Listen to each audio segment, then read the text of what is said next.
Hello everybody, this is Daryl at hudsonscustommachining.com, and what we've got here today is a rotor from an Emerson 11646 that's the customer's having some problems with the internal centrifugal start switch here.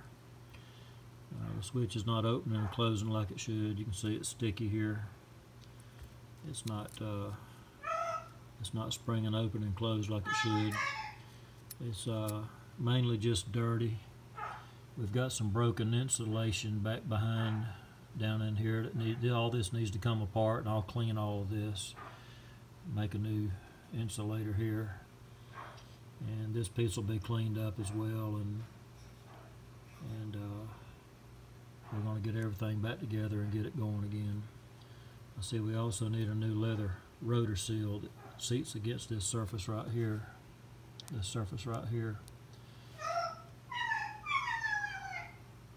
All of you Emerson people that work on Emerson fans know, some may not, there's a leather rotor seal that goes over these threads here.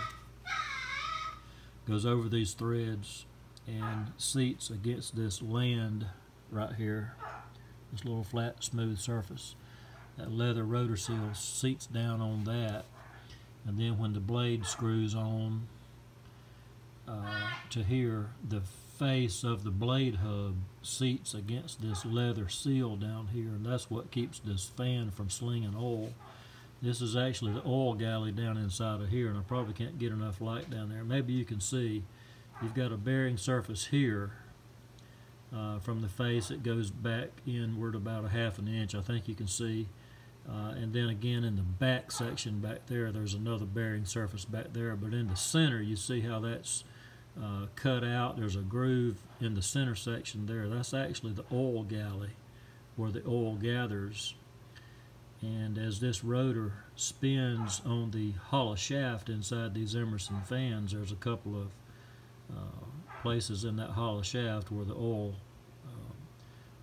comes out of there and goes in and out of these grooves back into and back out of this oil galley here in the center section of this rotor.